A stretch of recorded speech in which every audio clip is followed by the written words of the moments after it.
The giant ragweed. So this one seems tiny, but that's just because it's laying down. It's actually a really... Oh, this one's not huge. There it is. A little like a cannabis plant. Those leaves are a little similar. It's a little similar structurally, but with leaves a little more like a, you know, like a sassafras or a mulberry or something. And they'll be different. Some of them are 3 or 5 or whatever. Pretty leaves. They're kind of scratchy. They almost feel like they'd make a really fine sandpaper. I don't know. It's like not like they're hairy, but almost seems like you could do that. And these little tiny flowers that make a big difference in a lot of people's lives, right? Everyone knows the giant ragweed. Because what is it? It's a noxious weed, ragweed, right? That's not good for anything but causing allergies. And these things, just loaded with pollen. They make so many, each one, yeah, I don't know if you'll be able to see that. Each one of those has a little cluster of flowers.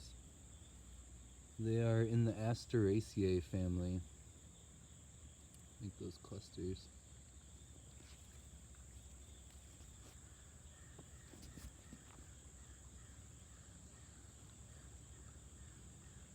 Mmm. Mmm. Mm-hmm. Mm-hmm. Mm-hmm. Mm-hmm.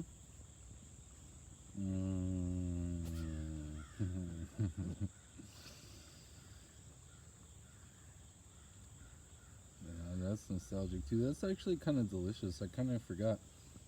It's in the Aster family. It's got a little of a sunflower flavor to it, although almost sweeter. Wow, that is good. I kind of forgot. These pollen pods, that's one way to use them. I actually don't know anyone else that does that, so kind of like everything that I do, don't do it because I did it, but anecdotally, this is something that I've done.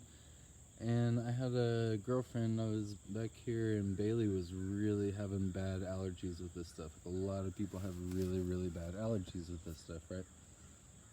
And so we tried the homeopathic thing where we came out here and we got some of this pollen, and she ate some of that pollen. And took some convincing and a little leap of faith there, but yeah, after a while she got really into it, and we were out there just harvesting and eating it, and wow, live on pollen, that's the good life, right?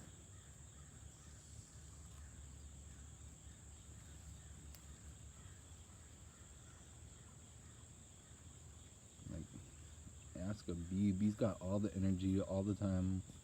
Not all the time, they're sleeping. I said that about this puppy, I was conscious of that. He's not tired all the time. He gets tired a lot. Nap time serious. Whatever. Doesn't matter.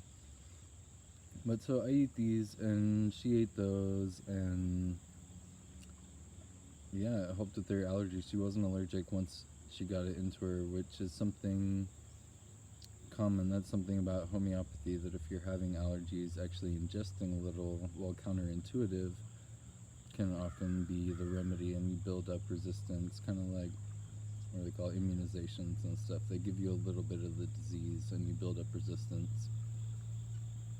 So same kind of concept. Plus you get pollen out of the deal. That's rocking. Gotta love some pollen, right? So what else are they good for? I mean, they're just a noxious weed though, right? And like, who else uses them? Apparently the natives were into it. I just looked into that because, yeah, I might as well. And yeah, this was one of the big grains that was being utilized by the Native Americans. This plant is all over the Americas, but the Native Americans were utilizing this before they went to maize. And apparently the white people were using, what was it, like crabgrass or something for a grain, and then they got into maize as well, stuff like the corn. Because, you know, again, these things, that's It's a tiny little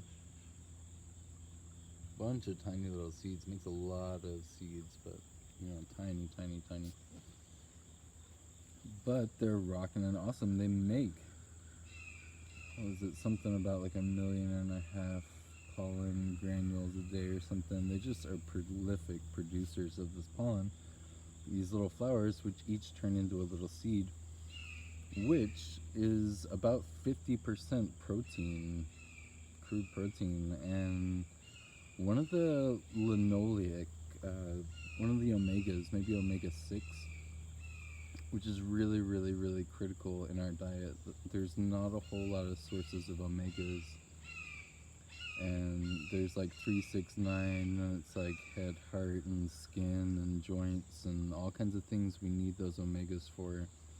And that's a big thing. Everyone gets on the fish oils when you go vegan too long, and a lot of people get on those fish oils for the omegas, and they're really important. If you are going vegan, you really, really need to figure that out. And so stuff like hemp and chia and avocados and flax and whatever, but there's not a huge list. There's not that many. I think there's some in the morning glories. I'll look into those some more.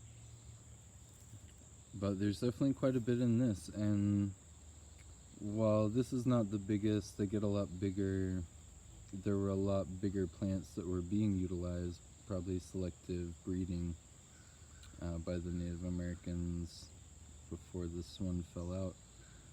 But it does really well. It grows really easy, and even, a lot of people were comparing it to soy and how it dries better, and there's just more good stuff. But apparently if you grow it in the field along with soy, then it has less issues with things like nematodes, stuff like that. But might be one that we could kind of replace that with. And then a lot of people, or kind of go back to it, a lot of people wouldn't want to and would be scared of that because that's so much pollen in the air.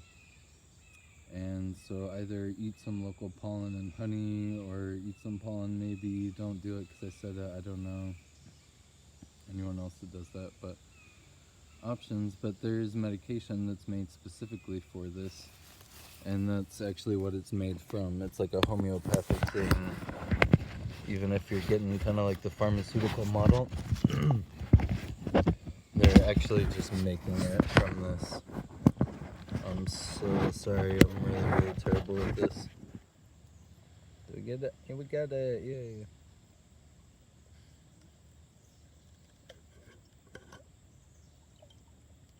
And so Nettles.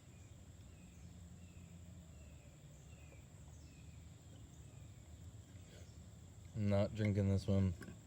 The leaves are usable, but to like induce vomiting and stuff, and it's very astringent. It's apparently good for insect bites and wounds. It's good for skin and apparently toe infections. Nobody said what, but everyone said toe infection, so maybe toe fungus or something as a rinse. And I guess stuff that you gotta dry out. That's just really helpful. And if you get bit by insects. There were a few other things.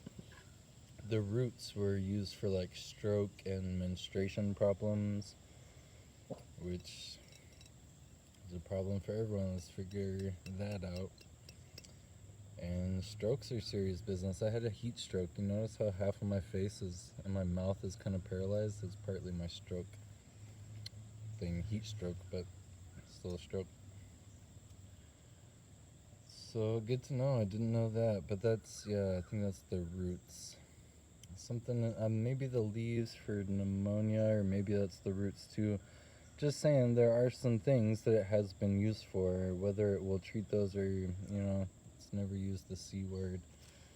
It's not going to cure stuff, but it has been used for a lot of things. And if all we get out of it is that it's 50% protein and the omegas, that's huge, because we really, really need those. Those are very, very, very critical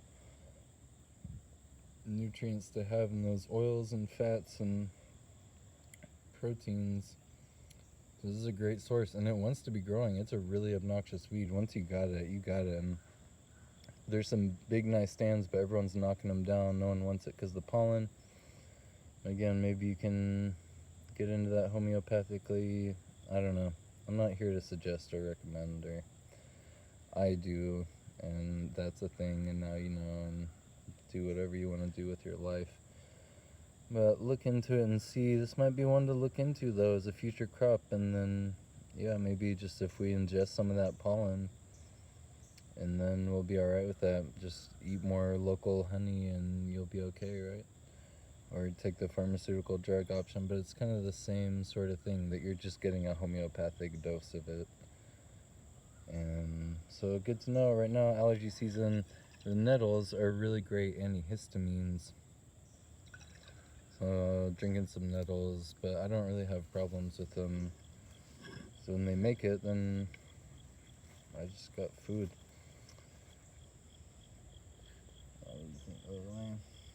We get it done. You want to try one of these? You want to try one of these? Yeah, I don't think so. No, yeah, we're done here.